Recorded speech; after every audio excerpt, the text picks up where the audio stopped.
ایک زمانے کی بات ہے، ایک عظیم سلطنت کا بادشاہ تھا۔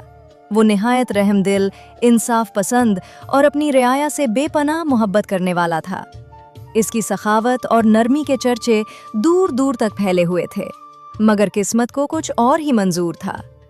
اچانک وہ ایک ایسے لا علاج مرض میں مبتلا ہو گیا کہ دربار کے تمام حکیم، طبیب اور معالجین نے ہاتھ کھڑے کر دیے۔ محل میں اداسی چھا گئی، رعایا پریشان تھیں اور خود بادشاہ بھی دن بدن کمزور ہوتا جا رہا تھا۔ آخرکار ایک دن دور دراز علاقے سے ایک عجیب و غریب حکیم کو بلایا گیا۔ اس کی آنکھوں میں عجیب چمک تھی اور انداز بہت پر اسرار۔ اس نے بادشاہ کا معائنہ کیا، کچھ دیر خاموش رہا، پھر بولا، علاج ممکن ہے لیکن شرط بہت سخت ہے۔ دربار میں سناٹا چھا گیا۔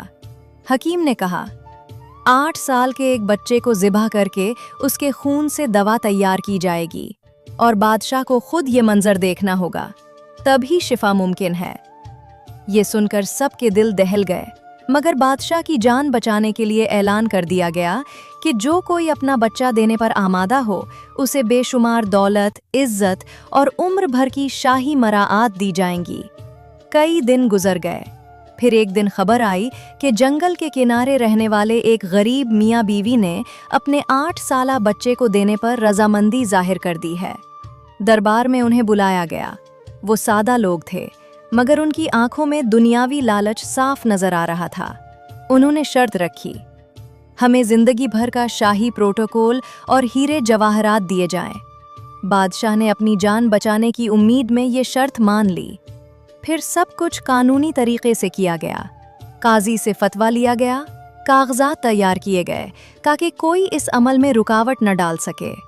وہ منحوس دن آ پہنچا۔ محل کے ایک بڑے ہال میں سب انتظام مکمل تھا۔ ایک طرف بادشاہ کمزور حالت میں بیٹھا تھا، سامنے جلاد تیار کھڑا تھا اور درمیان میں وہ معصوم بچہ۔ بچے کے چہرے پر عجیب سکون تھا، نہ خوف، نہ چیخ، نہ کوئی فریاد۔ جیسے ہی جلاد نے خنجر اٹھایا، بچے نے آسمان کی طرف دیکھا۔ اسی لمحے کچھ ایسا ہوا کہ سب حیران رہ گئے۔ بادشاہ اچانک چیخ کر کھڑا ہو گیا، میں ٹھیک ہو گیا ہوں، میں ٹھیک ہو گیا ہوں۔ دربار میں ہلچل مچ گئی، حکیم حیران، قاضی پریشان اور سب لوگ شش در رہ گئے۔ بادشاہ نے فوراً حکم دیا، رک جاؤ، بچے کو ہاتھ نہ لگایا جائے۔ پھر اس نے بچے کو اپنے پاس بلایا اور کانپتی ہوئی آواز میں پوچھا، بیٹا، تم نے ابھی کیا کہا تھا؟ کون سے الفاظ تھے جنہوں نے مجھے شفا دے دی؟ بچے نے معصومیت سے جواب دیا، میں نے کچھ خاص نہیں کہا، بس آسمان کی طرف دیکھ کر اللہ سے بات کی۔ بادشاہ کی آنکھوں میں آنسو آ گئے۔ اس نے کہا، کیا کہا تم نے؟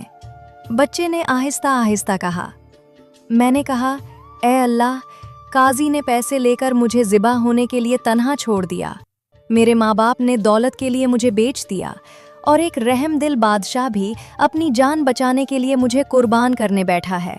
یا اللہ، کیا تو بھی مجھے تنہا چھوڑ دے گا؟ یہ الفاظ سن کر پورا دربار ساکت ہو گیا۔ بادشاہ زار و قطار رونے لگا۔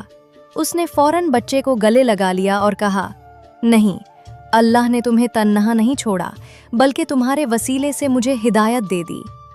اسی لمحے اس نے تمام معاہدے منسوخ کر دیے، قاضی کو سزا دی اور بچے کے والدین کو بھی ان کے عمل پر شرمندہ کیا۔ بادشاہ نے اعلان کیا، آج سے اس بچے کی کفالت میں خود کروں گا اور اپنی زندگی اللہ کی رضا کے مطابق گزاروں گا۔ اس دن کے بعد بادشاہ نہ صرف جسمانی طور پر ٹھیک ہو گیا، بلکہ اس کا دل بھی بدل گیا۔ وہ پہلے سے زیادہ عاجز، نرم دل اور اللہ پر بھروسہ کرنے والا بن گیا۔ سبق: یہ کہانی ہمیں ایک گہرا سبق دیتی ہے کہ چاہے حالات کتنے ہی مشکل کیوں نہ ہوں، انسان کو کبھی بھی اللہ کی رحمت سے نا امید نہیں ہونا چاہیے۔ دنیا کے سب سہارے ختم ہو سکتے ہیں، مگر اللہ کبھی اپنے بندے کو تنہا نہیں چھوڑتا۔ ویڈیو اچھی لگے تو اسے لائک اور شیئر ضرور کر دیں۔ اگر ایسی مزید اچھی سبق آموز کہانیاں کا شوق رکھتے ہیں تو میرے چینل کو سبسکرائب کر لیں۔